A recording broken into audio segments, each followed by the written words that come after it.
for the free world.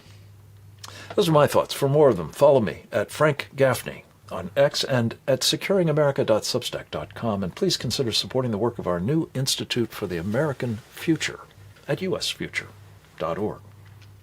Let's turn to Rabbi Pesach Wolicki. He is a man well known, I think, to this audience and every bit as importantly to that of our friend Steve Bannon's audience at the War Room.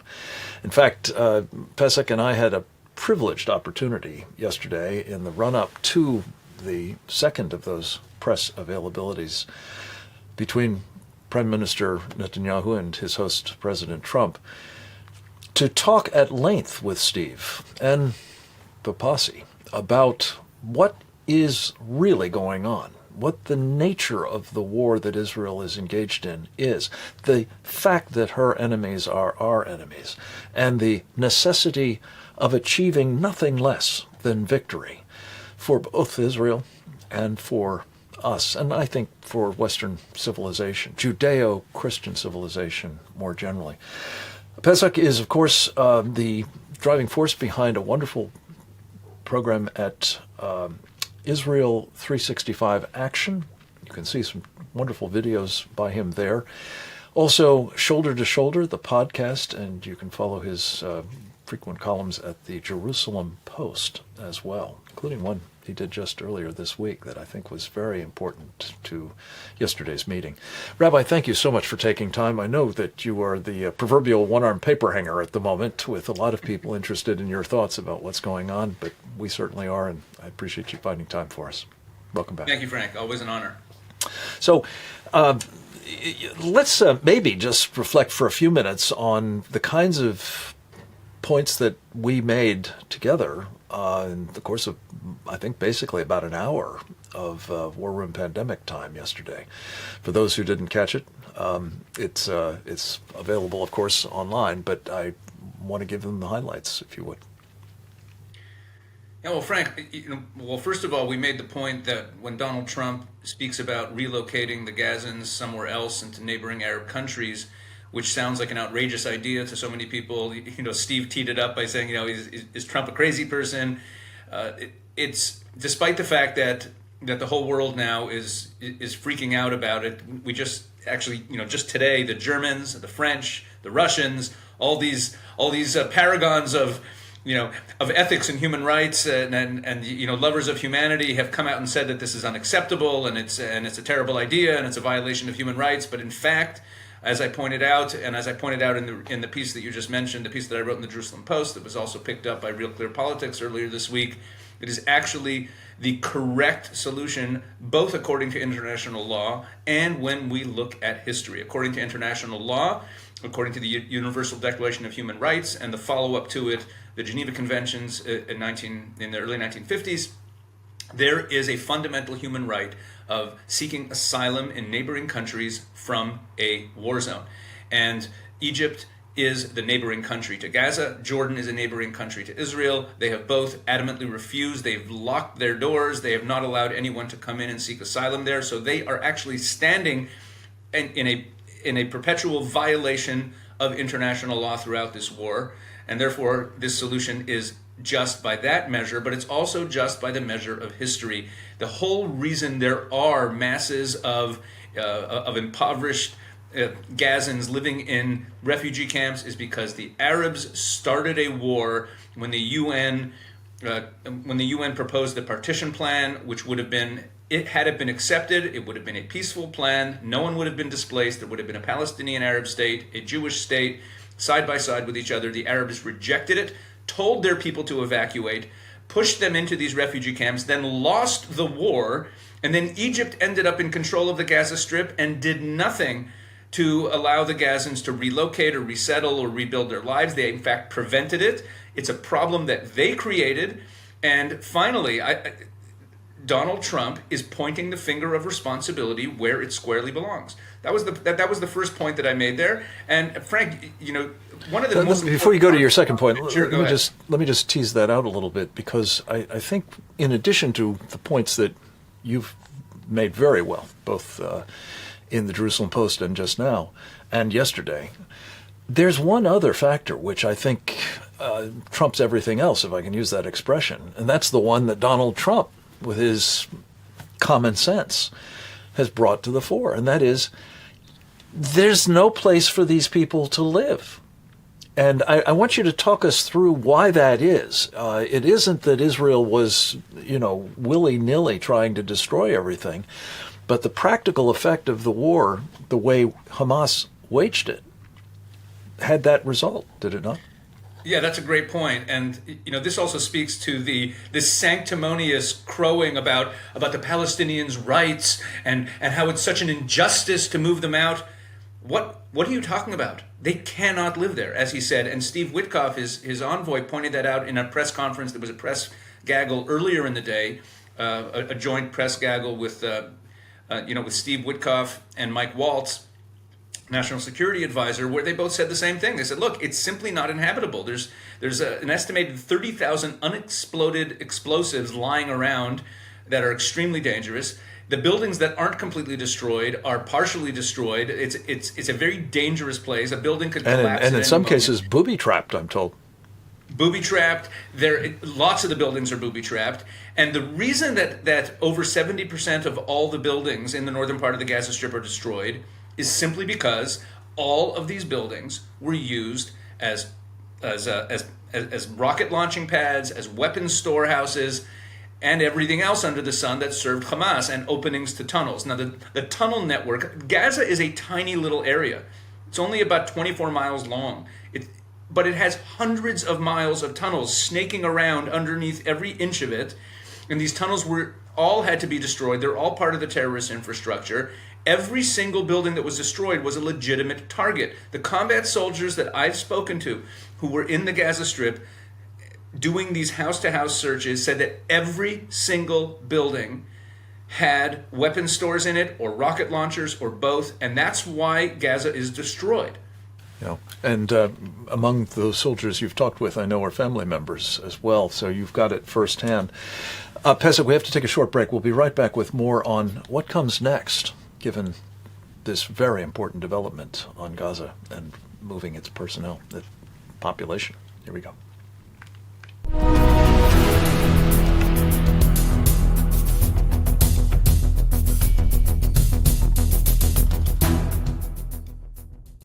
America stands at a turning point. The first 100 days of President Trump's administration will shape the future of our nation, and the stakes couldn't be higher. At AMAC, the Association of Mature American Citizens, we're committed to holding Washington accountable. That's why we've launched the first 100 Days Tracker. This powerful tool tracks the administration and Congress as they work to deliver on promises that matter to you: securing the border, strengthening our economy, defending our freedoms, and protecting Social Security and Medicare. Join millions of AMAC members across the nation who are staying informed, taking action, and making a difference. Join today for 5 years and receive 47% off. Stay informed, share your voice in our exclusive survey, and join the fight to protect America's future. AMAC, standing for your values, your freedoms, and your future. I'm excited to announce that we're having our first ever mega sale on overstock clearance and brand new products. For example, save over 50% on this season's flannel sheets. Queen size only $59.98. Kings only $69.98. They sell out fast every year, so order now. Save 20% on our brand new My Crosses. They're designed in the likeness of the one I've worn every day for over 20 years. They come in men's and women's, and they're made right here in the USA. Get our 2025 six-piece My Towel sets for only $29.98. Our initial quantities are extremely low, so get them now before they go. And our best-selling standard My Pillows, just $14.98. So go to mypillow.com or call the number on your screen. Use this promo code to take advantage of our first ever mega sale. But wait, remember that $75 free shipping rule? Well, that ship is sailed, because right now, every order ships absolutely free. The FBI calls it house stealing, the latest scam where a cyber thief transfers the title of your home out of your name and steals your hard-earned equity. it's roughly 60 to 90 days for that person to even figure out that they're the victim of this crime. You start getting foreclosure notices, and you realize you've got 4 mortgages on your house that you didn't even know existed. Unfortunately, it's on you to protect yourself. You might already be a victim. Check your title status now at HomeTitleLock.com.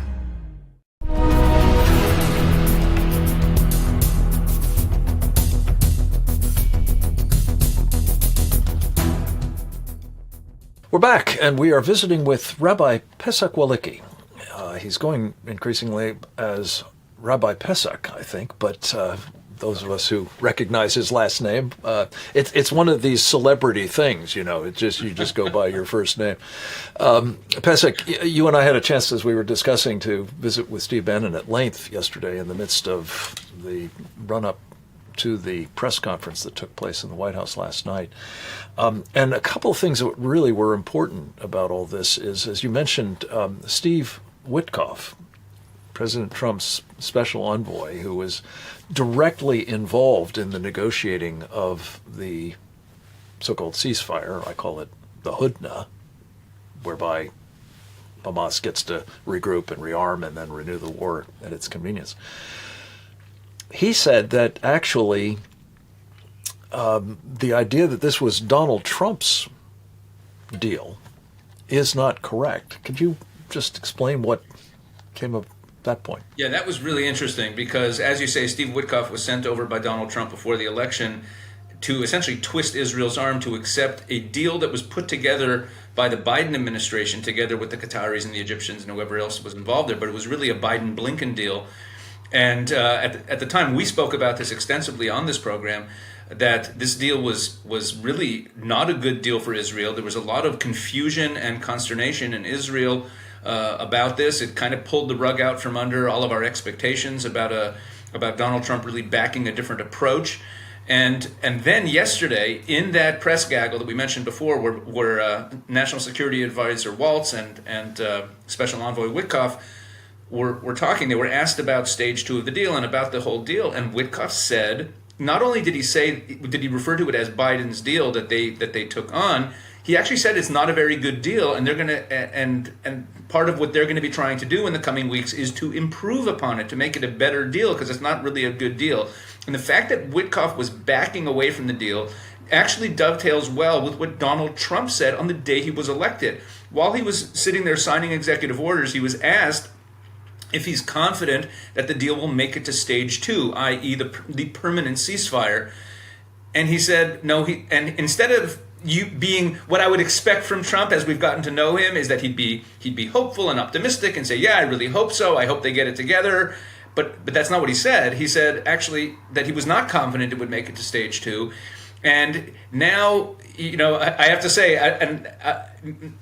you and I were both very concerned about this deal. It's still not a great deal. However, we now see perhaps the game that Donald Trump was playing, which is, look, accept this deal.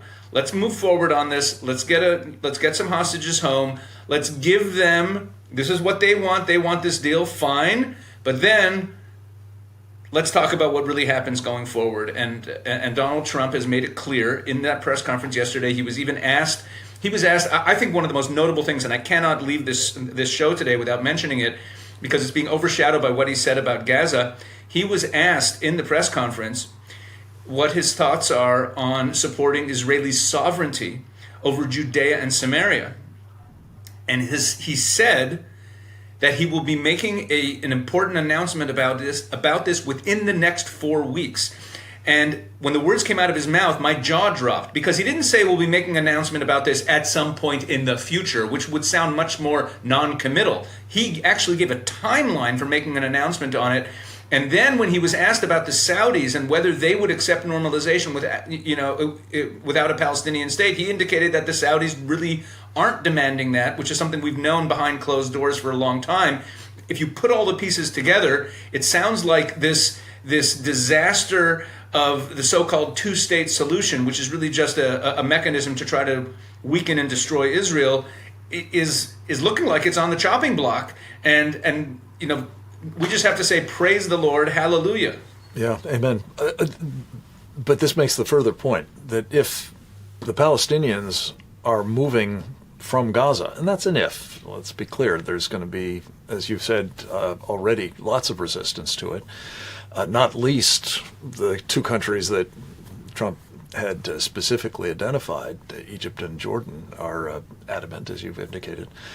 But if they are moved out of there, because frankly, it is inhumane in the extreme to continue to confine them to the place. And, you know, the opportunities for having a better life and so on that Donald Trump elaborated upon exist if they're not there. But the two-state solution is over the side at that point, I think, quite clearly, especially if Israel is going to annex with Donald Trump's blessing, and that's, again, another if, Judea and Samaria. There's no place else for this to take place. So I guess the key point that I want to make sure our audience takes away from all of this is that that partnership, which I sensed really, gelled yesterday. It was evident in the first term, and there's been some bumps along the road, more up than down, as Donald Trump put it yesterday. Still, this is a moment when I pray that these two leaders in time of war have recognized the mutuality of interest of their two countries in defeating their common enemies, and that we will see, as Donald Trump has already done, at the end of the arms strangulation that the Biden team was doing of Israel so that it couldn't be resupplied, so that it couldn't effectively prosecute the war, the end of the interference, I think, with the prosecution of that war, and not least, really tightening down, once again, on Iran. Talk a little bit about where that particular piece of this puzzle stands at the moment, Pesach. Oh, that's so important. So Donald Trump made it very clear in no uncertain terms that Iran will not be allowed to have a nuclear weapon, and that he's renewing the sanctions, and he prefers to have negotiations, but the end result will be that Iran will simply not have a nuclear weapon. And so this is going to come to a head pretty soon, and that was so important. The fact that Donald Trump is taking that hard stand on Iran should also be a signal to America firsters about what is the right relationship with Iran. And I think Donald Trump really is setting the tone there. The right relationship is an Iran that is simply not a threat, because Iran threatens not only Israel, it threatens the whole world, it threatens America. Iran's partnership with the CCP is now imperiled, because if Donald Trump is renewing the sanctions that he had in the first term, that means that no country that purchases Iranian oil or petrochemical products in general can do any business with the United States. And that puts a full stop on the Chinese purchasing Iranian oil. 90% of Iran's oil sales are by the CCP. That is what has funded all of the terrorism, the Houthis, Hezbollah, Hamas, the whole thing has been funded by them. And for your listeners who have conversations with maybe some isolationists who are not predisposed to Israel within our movement, here's some talking points for you. Remember, Hezbollah is not only in Lebanon and in Iraq. Hezbollah also operates a South American, Central American branch for more than a decade already. They're based out of Venezuela and Paraguay, and they are essential to the human trafficking and drug trafficking that comes across the southern border of the United States. Iran is an ever-present current enemy of the United States. So that's something to keep in mind as well. And as I said to you and Steve yesterday, in addition to all of that, if that were not bad enough, they're here. Yeah. We know Hezbollah's got cells here, and Hamas for that matter, and the Islamic State and Al-Qaeda. And in other words, Pesach, the Sharia supremacists, whether they're doing business as Iran, whether they're doing business as the Muslim Brotherhood or their sponsors, the Turks, the Qataris, or these various factions that all have that same purpose, achieving the triumph of Sharia over the entire world and the destruction of those who stand in the way, starting with Israel, obviously, but also including us. These are all things that are indisputable facts. So, as you say, when people talk about isolationism, that this isn't our problem, we're going to just mind our own business, when they say that they're going to exercise just restraint, not really isolationism, this is exactly the wrong signal to be sending. It will invite more war. It will invite our destruction, in fact. And I thank you for your clarity on all of these points and the chance to help amplify your voice wherever we can. God bless you. Pesach Wolicki, come back to us again with updates soon. We'll talk next with Dr. David Wormser, get his take on all of this as well. Stay tuned.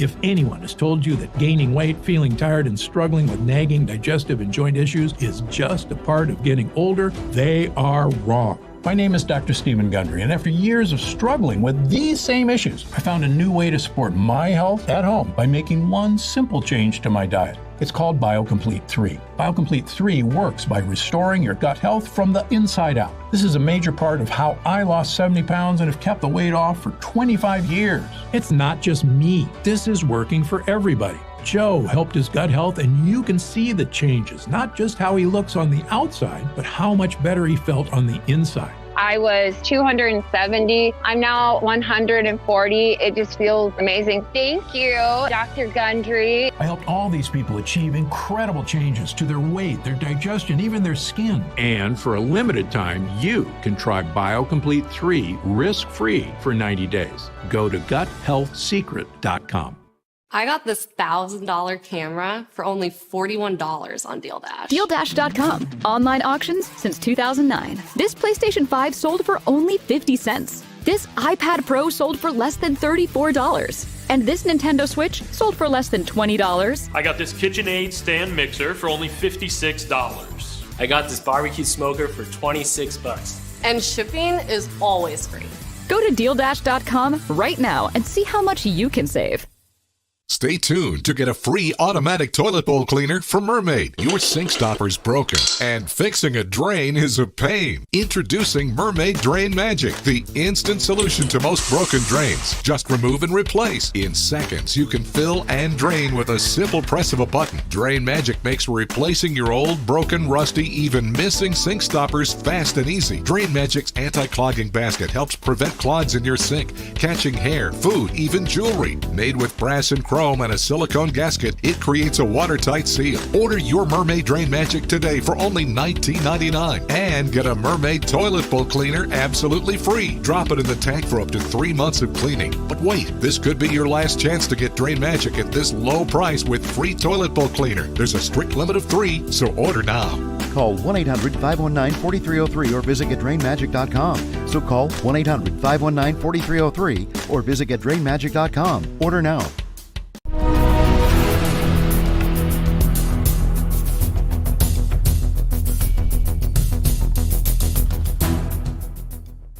We're back. We're continuing our deep dive into what is going on in the Middle East, what it means that Benjamin Netanyahu, in his visit with Donald Trump in the White House yesterday, seemingly forged anew, perhaps, or better than ever, a special relationship with the President of the United States.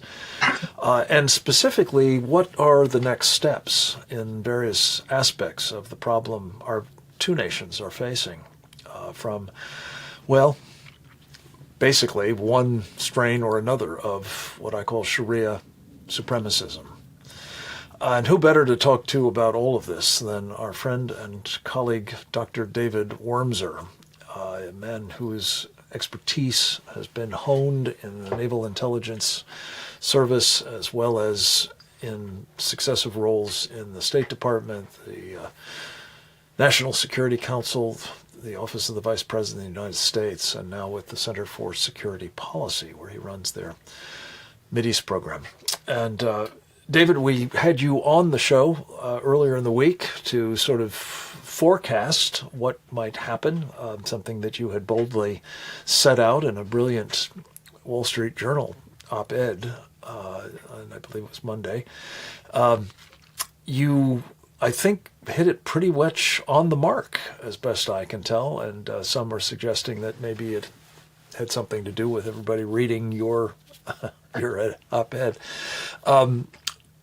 I'd like to ask you about sort of an overarching theme that seems to me to have come out of the conversations between these two leaders, and that should inform, really, what we all do here, what those in government do, but also what those of us who support them do, to advance basically the cause of Judeo-Christian civilization, which is very much, let's be clear, in the crosshairs of these guys who, in furtherance of Sharia and its supremacy, are pursuing jihad murderously against all comers, basically. Talk us through why that is an appropriate way to look at what is going on here and how it should inform policy decisions we make. Yeah, I mean, it's a good question. Really, you have to compare the first and second administrations of Trump, and there's a lot of differences. This is by far not the only one, but one of the major ones is he seems to understand, and it certainly is the mood of the country, that there is a cultural assault, a civilizational assault on the foundations, on the pillars of what make America America, and make America the leader of the free world. And it's not only from the outside. It's not what we faced in the Cold War only. It's internal. It's there are basically three pillars to what we are. We're in shorthand, it's always called Rome, Athens, and Jerusalem. Rome is, we obviously are European. Roman Empire is a model. Athens because of the democracy, etc., and Greek philosophy. But Jerusalem because we are not a pagan nation. We are not a nation that was we were determined not to go the way of ancient Rome, and we understood Christianity, and the Judeo-Christian core was the foundation of why Rome went wrong and then went right.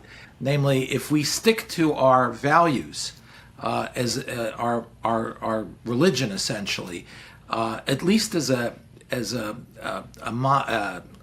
Sherpa or a compass, then we will be fine as a great power, and our civic virtue will be preserved. So I think President Trump looks at America and he sees that pillar under fundamental assault on so many different levels, and he's really picking up where he left off in the summer of 2020 when the United States was caught by surprise with the violence and intensity of the Black Lives Matter riots.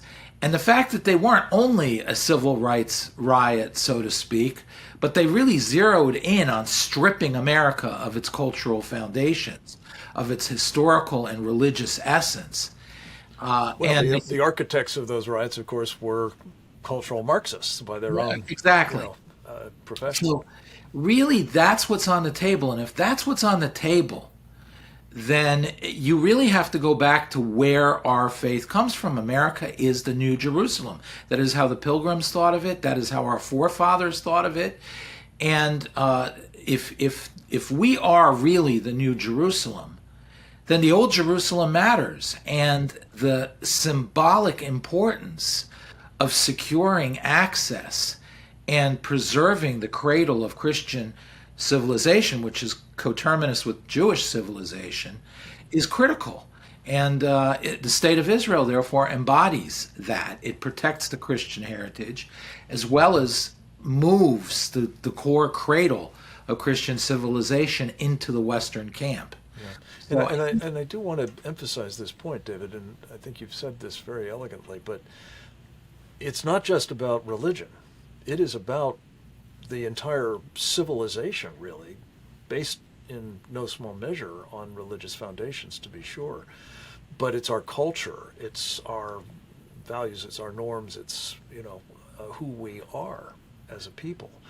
And what makes this particularly germane to the present conversation, which we really started with our previous guest, Pesach Wolicki, is that how Trump and Netanyahu seem to bond in this moment in terms of essentially understanding that victory was the only outcome that was acceptable, that defeating Hamas specifically, but these other adversaries, notably of course, Hezbollah in Lebanon, but also Iran, the sponsor of all of these characters, and the Houthis.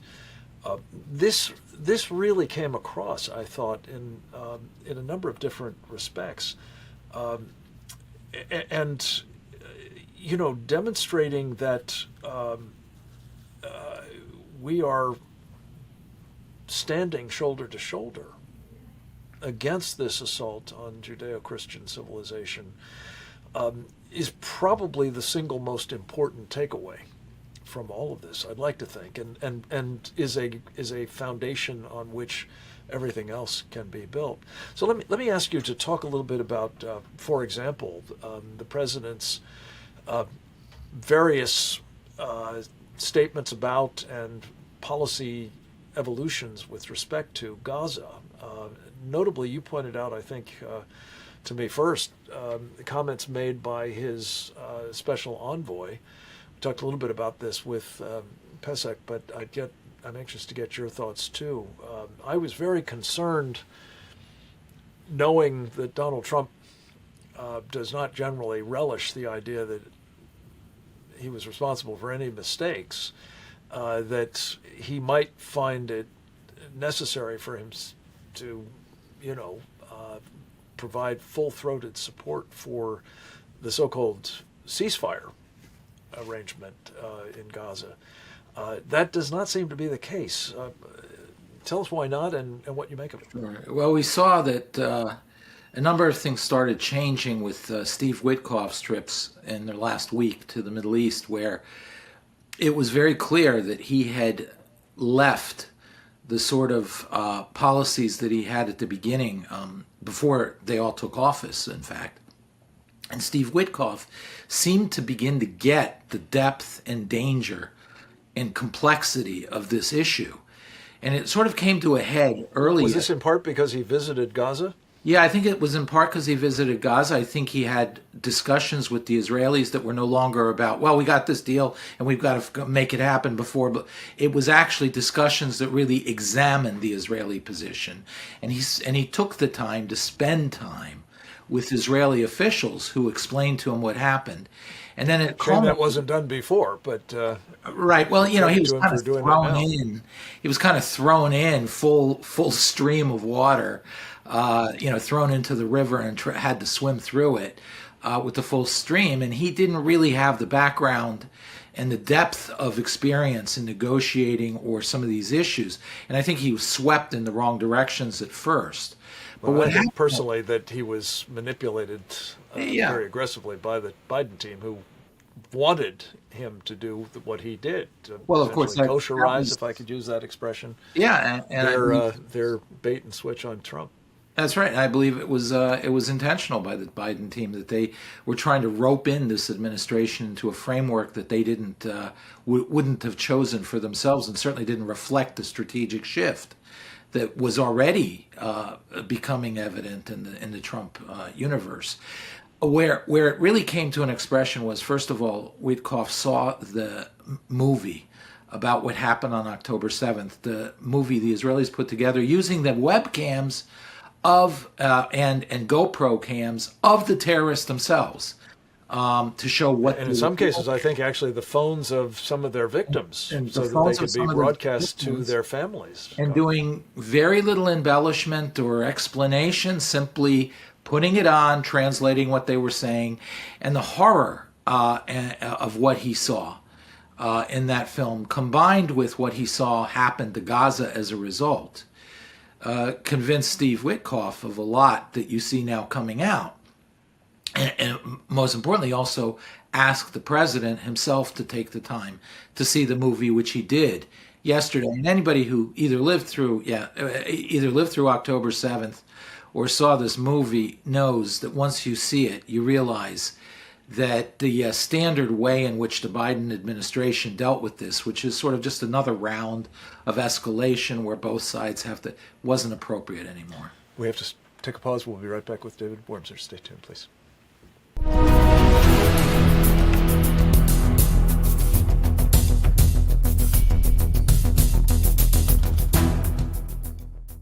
Here at Allegiance, We feel like American flags should be made in America.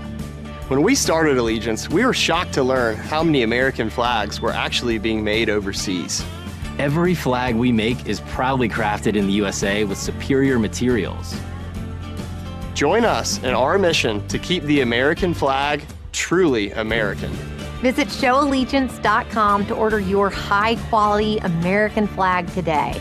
That's showallegiance.com. It's an absolute problem. It happens all of the time. If you own property and have got equity, you can be a victim. How can a scammer actually steal my home? It's so easy for them to get the original document. They can download it and forge it. They begin to take out loans, and you're left holding the bag. What can I do to protect my title? Go to HomeTitleLock.com. We monitor your title and alert you if anything disturbs your title. Protect your home. You'll sleep better that night. I'm excited to announce that we're having our first ever mega sale on overstock clearance and brand new products. For example, save over 50% on this season's flannel sheets. Queen size only $59.98. Kings only $69.98. They sell out fast every year, so order now. Save 20% on our brand new My Crosses. They're designed in the likeness of the one I've worn every day for over 20 years. They come in men's and women's, and they're made right here in the USA. Get our 2025 six-piece My Towel sets for only $29.98. Our initial quantities are extremely low, so get them now before they go. And our best-selling standard My Pillows, just $14.98. So go to MyPillow.com or call the number on your screen. Use this promo code to take advantage of our first ever mega sale. But wait, remember that $75 free shipping rule? Well, that ship is sailed, because right now, every order ships absolutely free. Are you over 50? Would you like to get up to 33% more income in retirement? Call now and get this free book, Annuity Do's and Don'ts for Baby Boomers, from a leading financial firm on maximizing your income in retirement. And if you call right now, as a bonus, we'll throw in a free annuity rate report. Don't miss out on this opportunity because supplies are limited. Both books are yours free, just for calling Annuity General today. Call 800-899-6246.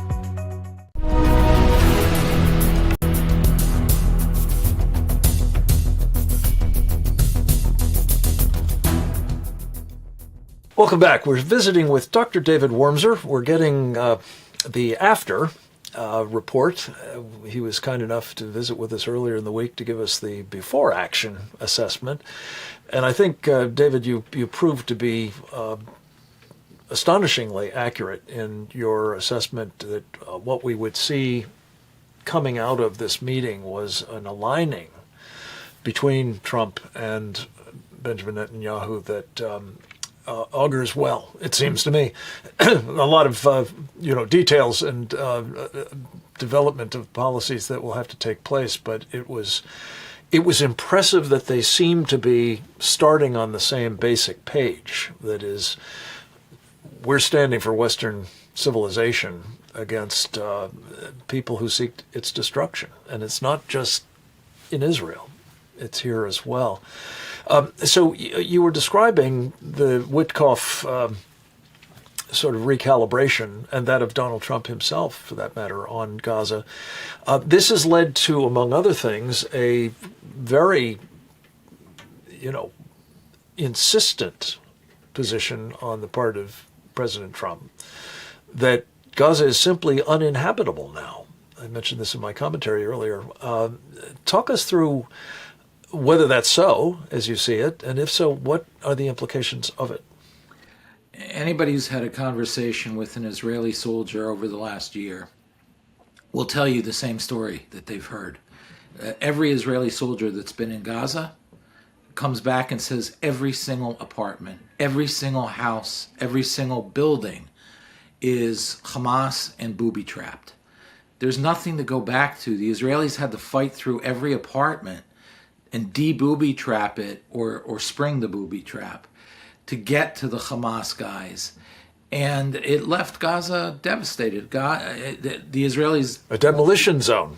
A demolition zone. I mean, the Israelis really set a whole new benchmark on humanitarian preservation, namely protecting Gazan civilians and providing free services and food and all sorts of humanitarian support, even to the level of cigarettes and consumer goods deliveries like clothes and shoes and blah, blah, blah.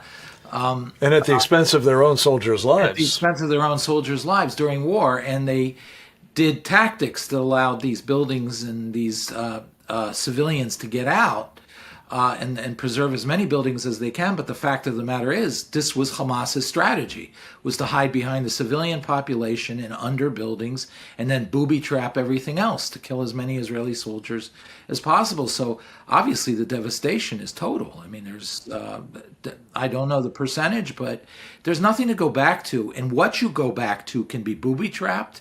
It can be unexploded ordinances. It may have tunnels with Hamas ordinances in there.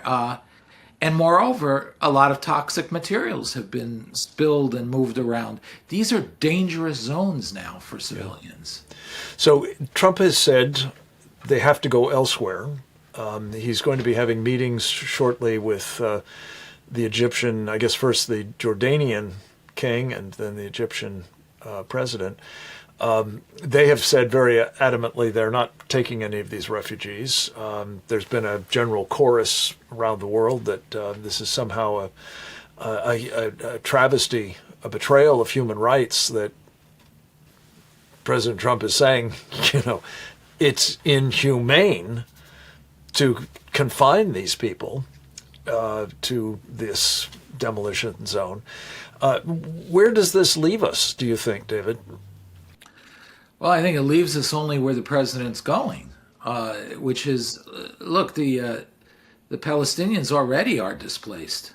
They're already relocated. They're relocated to a displaced persons camp, to a DP camp where they live in tents. This now is the attempt to move them to a better place, to a place where they'll have permanent structures and where they can start rebuilding their lives and hopefully to begin rebuilding their lives much better than what they had. They can't go back to Gaza the way it was because, as President Trump said, it was to begin with a dangerous place before even the war began. Hamas is a brutal Stalinist force that terrorized its own population and seized control of the children and educated them into hatred, murder, death, and genocide. In other words, probably the greatest example of child abuse in history. So really, there was no going back to what it was in any shape or form, and rooting out Hamas is going to be impossible. So the only real way out of this is to take these people living in tents, these millions of people living in tents, and move them into places where they can start normal lives and finally, like every other refugee population in the world, finally begin integration into the societies in which they exist rather than preserving them as the longest hostage ever held, which is essentially what the Palestinians became. And David, that is at the hands, as Pesach pointed out in a terrific piece of his own in the Jerusalem Post recently, that kind of, confinement and essentially perpetual refugee status and so on was very much engineered by the Egyptians and the Jordanians. So they bear moral responsibility in part for what has come of all of this, no? No, absolutely. They bear moral responsibility. They deliberately used the Palestinians as a football and made them miserable and filled with hatred and venom, precisely as a weapon against Israel, with the purpose of destroying Israel, not to pressure Israel, but to destroy Israel and replace Israel. And of course, they created a Frankenstein monster, and then they became threatened by this Frankenstein monster, which made it even worse. But look, there are lots of conflicts in the West in this century, or we're already in the 21st century, in the 20th century, that were solved and properly brought to a state of peace through such solutions. I'd give two right off. First of all, most American Greeks would be familiar with the fact that Asia Minor was and Greece they had population exchange, so that you don't have 20% Greek population in Turkey and 20%, 30% Turkish population in Greece, which is a prescription for a long-term festering war. And so most American Greeks actually descend from those Greeks that were expelled. Hold the thought. David, we have to take a short break. I apologize. We'll be right back with more with Dr. David Wormser. Stay tuned, please.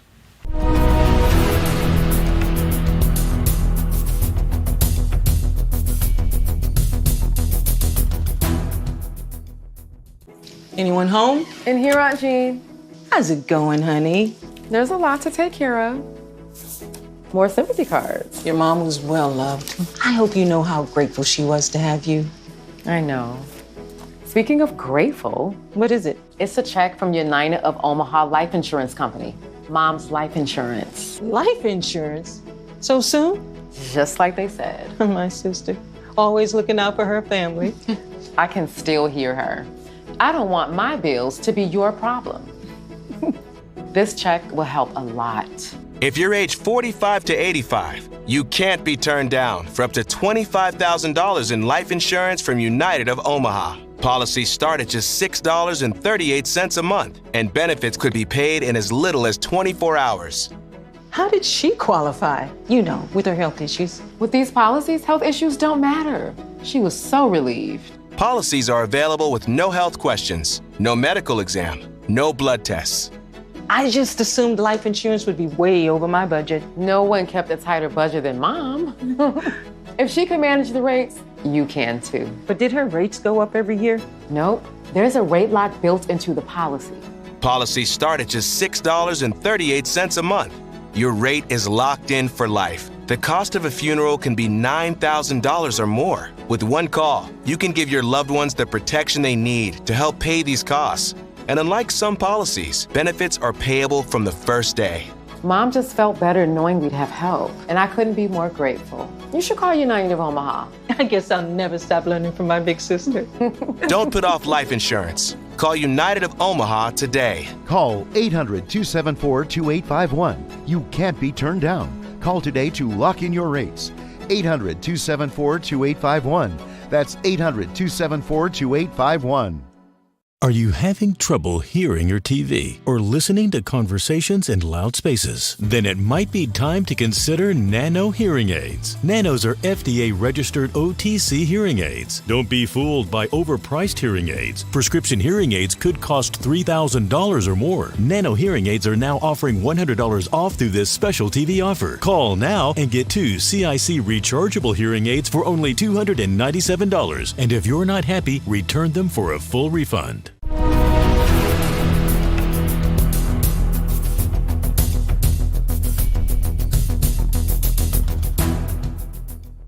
We're back. Dr. David Wormser is with us, I'm very pleased to say, giving us a kind of post-mortem, if you will, on what went down between President Trump and Bibi Netanyahu in the course of their visit together in Washington yesterday. And David, I did want to get your take on several other things, but just finish this thought about the experience of Western nations in the 20th century with the kind of totalitarian ideology that we're up against here with Sharia and the supremacism that it wields. Well, you know, you also had one other example in Europe, which is important because it isn't in Eastern Europe or in Turkey, it's in Western Europe. The leader of Czechoslovakia in exile in London, Beneš, issued a series of decrees that expelled the Germans would eventually expel Germans from Sudetenland. Now remember, Sudetenland is a very parallel thing to the West Bank and Gaza, where the Germans tried to use the ethnic issue to try to destroy Czechoslovakia, the way the Arab world used Palestinians to destroy Israel. So the parallel continues, is at the end of the war, the Czechs, by a decision made in London, not in Moscow, but in London, decided to expel the Germans, and they did, about 3 million of them. So there's precedent for this in the West in another genocidal war. Yeah. Well, and the larger point is that if you don't root out the toxic ideology by unconditional surrender and defeat, it will be with you and at your throat. And removal from governance. Yeah. Once you're in exile, the governance issue is removed, and Hamas uses its governance to enrich itself and fund the structure of terror that keeps it in charge of the Palestinian population.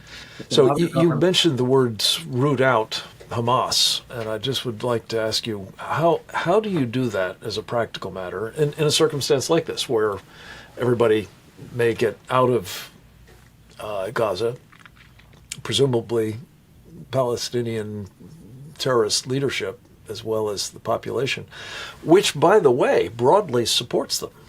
So how is this possible without it becoming just a blight on other parts of the Middle East or the world, for that matter? You touch on the central problem, which is Hamas was the Gazan Palestinians, and Gazan Palestinians were Hamas. It wasn't a small little minority. The only way really to break it down... And to that point, David, I know that some of the scenes in that horrific footage that both the president and his Mideast envoy saw featured civilians out of the civilian population of Gaza, not the armed jihadists of Hamas, right? Potentially the majority even. And of course, what happened when the hostages were brought into Gaza, the cheering, it was like stadium-like level cheering for the misery of, or the abuse of the hostages they were inflicting in a rage and a frenzy. And some perpetrated by those civilians as well. Almost all of them at that point perpetrated by civilians. Really, unfortunately, I don't think you can fix this without the loss of agency, sovereign agency of the Palestinians.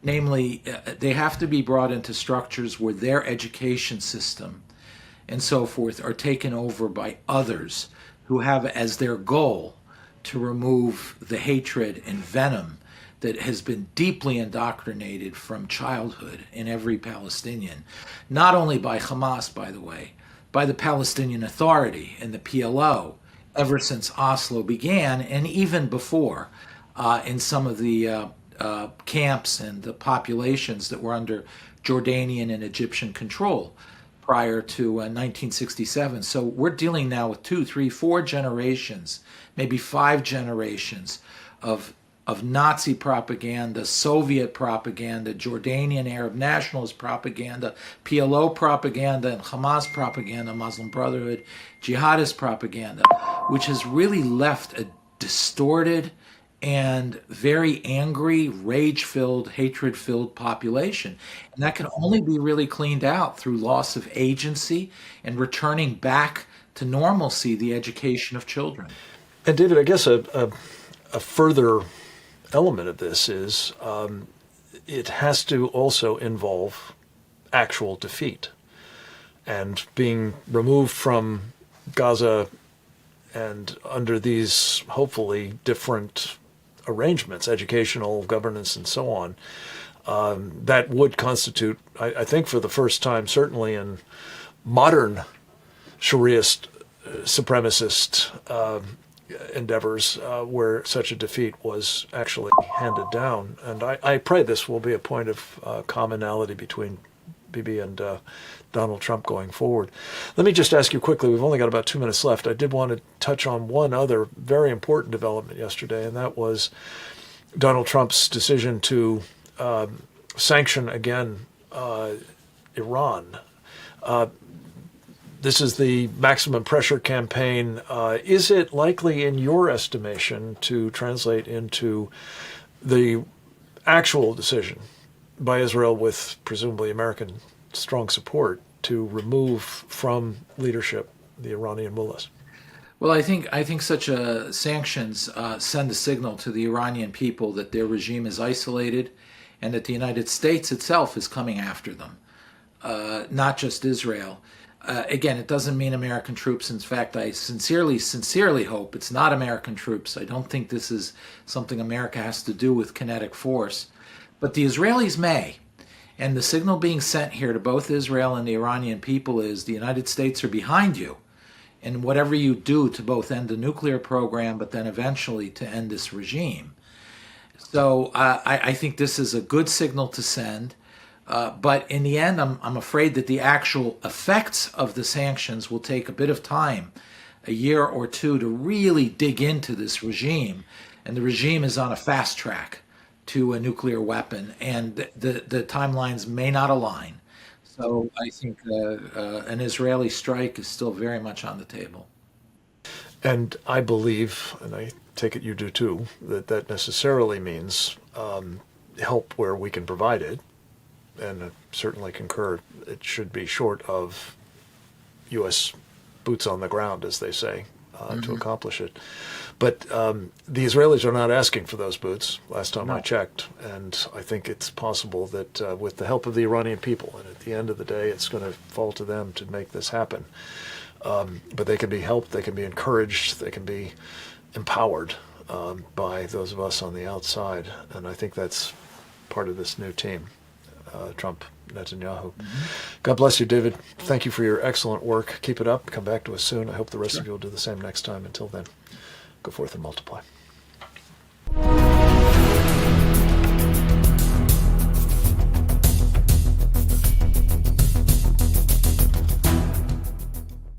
I'm excited to announce that we're having our first ever mega sale on overstock clearance and brand new products. For example, save over 50% on this season's flannel sheets. Queen size only $59.98. Kings only $69.98. They sell out fast every year, so order now. Save 20% on our brand new My Crosses. They're designed in the likeness of the one I've worn every day for over 20 years. They